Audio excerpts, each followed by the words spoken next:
মানুষ মাত্রই শিবির কথাটা বেশ প্রচলিত। বিশেষ করে ৫ই আগস্টে সরকার পতনের পর যখন একে একে আত্মপ্রকাশ করছিলেন ছাত্র শিবিরের বিভিন্ন ইউনিটের শীর্ষ নেতারা, তখন তা আরও স্পষ্ট হয়ে ওঠে।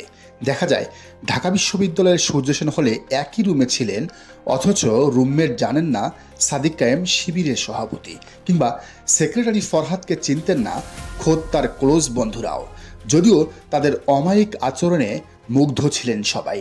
এরই পরিক্রমায় মাহফুজ আলম মাস্টারমাইন্ড খেতাব পাওয়ার পর যখন ব্যাপক আলোচনায় আসলেন, তখন হঠাৎ করেই তাকে শিবিরের সাথী হিসেবে পরিচিত করান বিপ্লবী পরিষদের আহ্বায়ক ও সাবেক শিবির নেতা খোমেনি এহসান। বলেন, শিবিরের ঘাঁটি তামিরুল মিল্লাতে পড়াশোনাকালীন সময়েই সংগঠনটির সাথে জড়িয়েছিলেন মাহফুজ। এরপর আরেক শিবির নেতা ও বহুল আলোচিত লেখক মোহাম্মদ ইশরাকও জানান, মাহফুজ একসময় শিবিরের মেসে থাকতেন এবং তিনি শিবির করতেনও।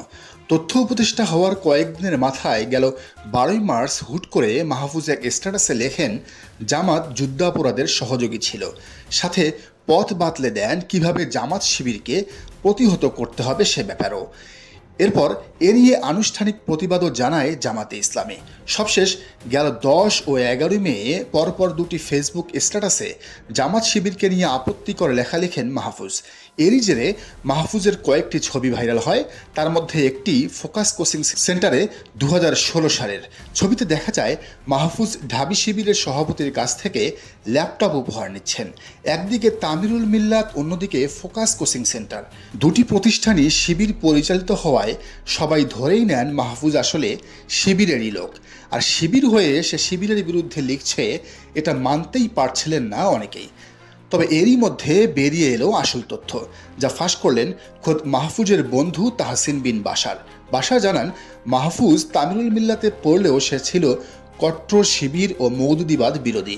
এমনকি এ বিষয়ে নিজের ক্লাস টিচারের সাথেও সে তর্কে জড়িয়েছিল। সে শিবিরের সাথী না হওয়ার কারণে ফোকাসে কোচিং করলেও স্পেশাল ব্যাচ ও শিবিরের মেস আইডিয়াল হোমে থাকার সুযোগ পায়নি।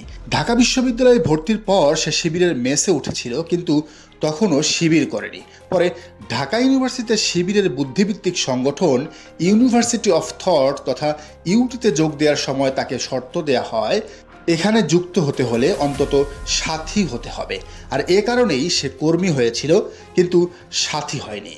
তাহসিন জানান, মাহফুজ আগে থেকেই মুক্তিযুদ্ধ ও ৭১ নিয়ে শিবিরের অবস্থানের বিরোধী ছিল, এখনও সে সেটাই আছে।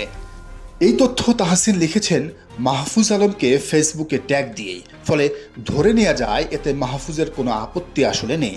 ফলে মাহফুজ শিবিরের সাথে ছিলেন এই তথ্য আসলে সত্য নয়। তাই তার জামাত শিবির বিরোধিতা লোক দেখানো নয়, বরং তিনি মনে প্রাণেই এটি করেছেন, এবং সুযোগ পেলে তিনি যে শিবিরের উপর ভয়াবহ প্রতিশোধ নেবেন এটাও সত্যি কথা। দর্শক, শিবিরকে দেখে নেয়ার যে কথা মাহফুজ বলেছেন, তাতে কি বড় ধরনের কোনো ক্ষতির আশঙ্কা আছে শিবিরের, নাকি এটি ফাঁকা বলি?